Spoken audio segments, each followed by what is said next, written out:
একরকম ডাল না খেয়ে মাঝে মধ্যে কিন্তু মুখ বদলানোর জন্য সাম্বার ডাল কিন্তু ভাত দিয়ে খেতে কিন্তু দারুণ লাগে। আপনাদের কেমন লাগে জানি না, ভাত দিয়ে খেতে আমার কিন্তু ভীষণ ভালো লাগে। আজকে আপনাদের সাথে শেয়ার করছি সাম্বার ডালের রেসিপি। 150 গ্রাম অড়হর ডাল ভালো করে ধুয়ে ঘন্টা 2 মতো ভিজিয়ে রেখেছিলাম। জল ফুটছে, ডালটা দিয়ে দিচ্ছি। ডালটা ফুটে ওঠার পরে উপরে ফেনাটা তুলে ফেলে দিচ্ছি। নুন দিয়ে দিলাম, হলুদ দিয়ে দিলাম, ঢাকনাটা লাগিয়ে দিচ্ছি। 2 সিটি দিয়ে বন্ধ করে দেবো। গ্যাসের ফ্লেমটাকে বন্ধ করে দিচ্ছি। দেখে নিচ্ছি ডালটা কিরকম সেদ্ধ হলো। একদম চাপ দিলে ভেঙে যায়। ডালটাকে একটা বাটিতে ঢেলে রাখছি। কি কি সবজি ব্যবহার করছি একবার একটু দেখিয়ে দিচ্ছি। এখানে খানিকটা লাউ ডুমো ডুমো করে কেটে নিয়েছি, অল্প একটু কুমড়ো এরকম ডুমো ডুমো করে কেটে নিয়েছি, আর 2-3টে সজনে ডাঁটা। সরষের তেল দিচ্ছি। প্রথমে একটু সর্ষে ফোড়ন দিলাম।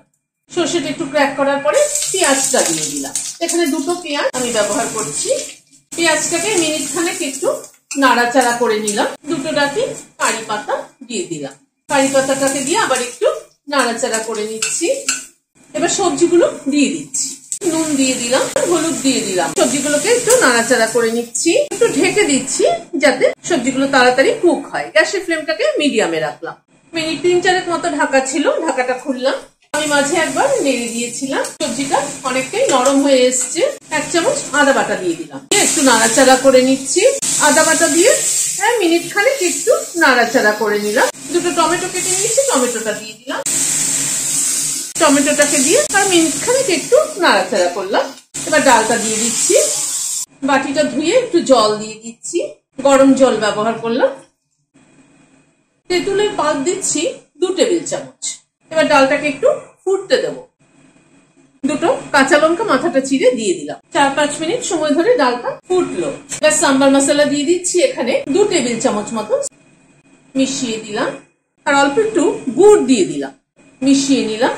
এই মিনিট খানেক একটুখানি ফুটিয়ে নিলাম।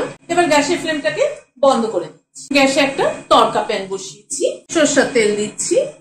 মেথি দিলাম 1/4 চামচ। সর্ষে দিলাম 1/2 চামচ। হিং দিলাম 1/4 চামচের একটু বেশি হবে। 2টো কারি পাতা স্টিক ছিঁড়ে দিয়ে দিলাম। ফোড়নটাকে একটুখানি ক্র্যাক করিয়ে নিচ্ছি।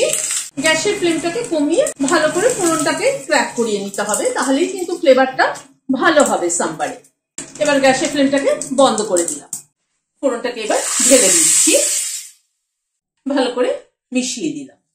দিয়ে ঢেকে দিচ্ছি স্ট্যান্ডিং টাইম 5 মিনিট। ফ্লেভারটা যাতে ভালো মতো সাম্বারে অ্যাবজর্ব হয়। ভিডিওটা যদি ভালো লেগে থাকে তাহলে একটা লাইক এবং সাবস্ক্রাইব করার অনুরোধ রইল। আজ তাহলে এখানে শেষ করছি।